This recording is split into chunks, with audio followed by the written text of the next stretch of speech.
मानवता का संदेश देने वाले तथागत गौतम बुद्ध, विश्व रत्न परम पाठनीय बाबा साहब डॉक्टर भीमराव अंबेडकर, शिक्षा की देवी कही जाने वाली माता सावित्रीबाई फूले, माता फातिमा शेख, राष्ट्रपिता ज्योतिबा फूले, संत शिरोमणि गुरु रविदास व बहुजन समाज में जन्मे सभी गुरुओं महापुरुषों को मैं याद करते हुए आप लोगों के बीच में अपनी बात रखता हूं।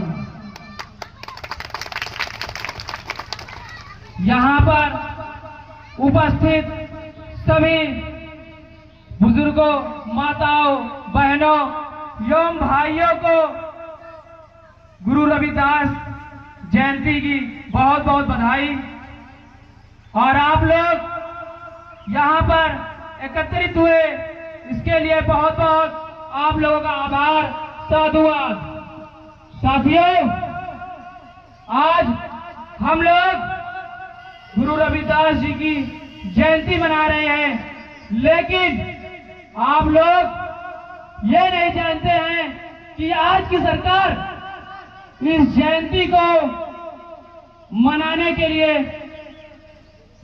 में कितना विडंबना डाल रही है, क्योंकि यह सरकार हम लोगों के महापुरुषों का अस्तित्व मिटाना चाहती है।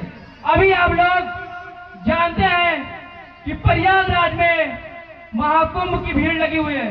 उस भीड़ के लिए यह सरकार जो सिर्फ आस्था और धर्म का चोला पहन के ये धर्म का ही सिर्फ कार्य करती है, यह सरकार हम लोगों के आस्था के साथ सिर्फ खिलवाड़ करती है।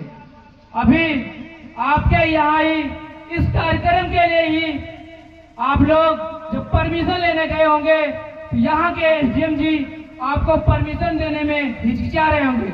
ये यही की बात नहीं, पूरे भारत देश की बात है कि इस गुरु रविदास जी की जयंती को मनाने से रोका जा रहा है।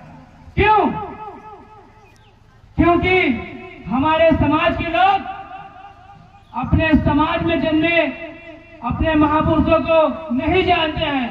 वो लोग किसी दूसरे समाज के लोगों की पूजा करते हैं और वो लोग यही चाहते हैं कि इनके समाज के लोग हमारे समाज के महापुरुषों को पूजा करें।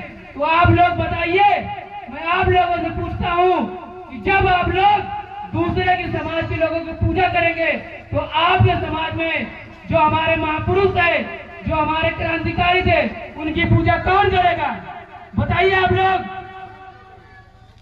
तो आप लोग ये अपने मन में ठान लीजिए कि आप लोग किसी दूसरे के समाज के व्यक्तियों की पूजा नहीं करेंगे।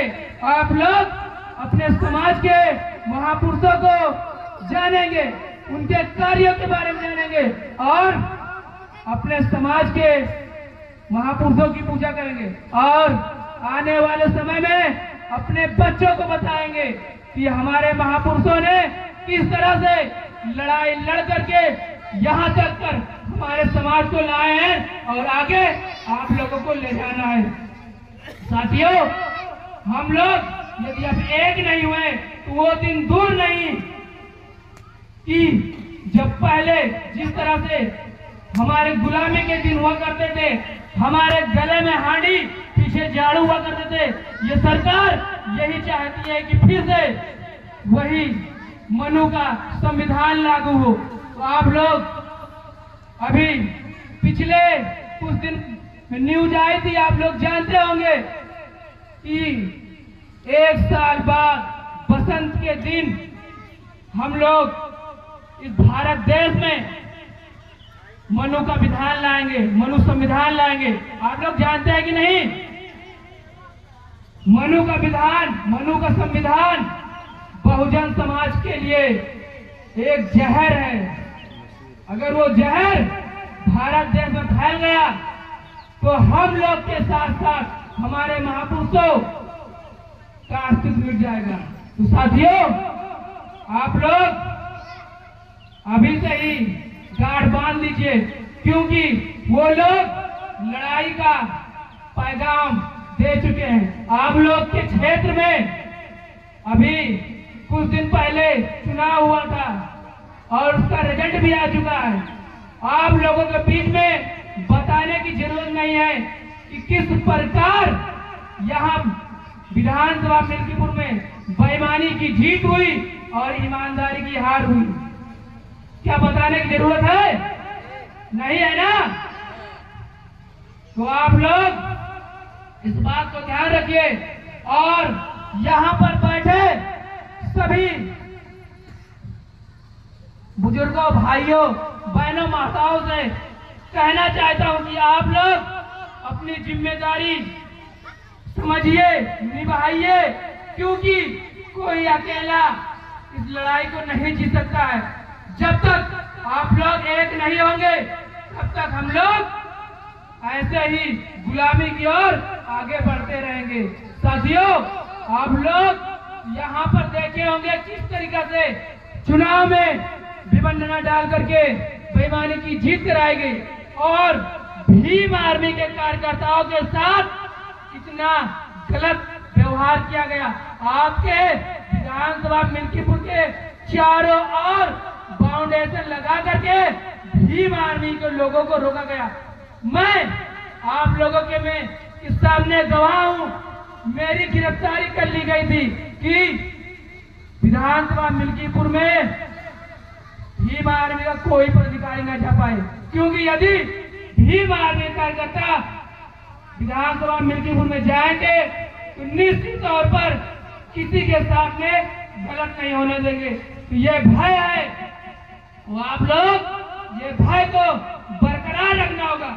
इसके लिए आप लोगों को सिर्फ एक काम करना होगा, पहले अपने महापुरुषों के बारे में जानना होगा और अपने बच्चों को महापुरुषों के बारे में बताना होगा, भीम आर्मी के बारे में बताना होगा, बड़े भाई एडवोकेट चंद्रशेखर आजाद जी के बारे में आप बताना होगा और भीम आर्मी जिलाध्यक्ष संजय रावत जी के कर्तव्य को बताना होगा कि किस प्रकार पिछले 2 साल से लगातार पूरे जनपद अयोध्या में लगातार अपने हर एक समय न्यौछावर कर दिए। हर एक समाज के लिए जो भी समाज उन्हें याद किया, अपने साथियों के साथ हर एक साथी का साथ दिए, कंधे से कंधा मिलाकर खड़े रहे। आप लोग सभी साथियों के बीच में कहना चाहता हूं, यदि आप लोगों के बीच में अब कोई आया तो वो सिर्फ भीम आर्मी होगी, सिर्फ भीम आर्मी होगी। आप लोग बिल्कुल इस ध्यान मत में रखना कि आपके बीच में कोई और आएगा, क्योंकि यह सरकार कभी नहीं चाहेगी कि आप लोगों का उद्धार हो, आप लोगों का समाज आगे बढ़े। साथियों, बहुत बहुत धन्यवाद, आप लोगों ने हमारी बात सुनी। जय भीम, जय संविधान।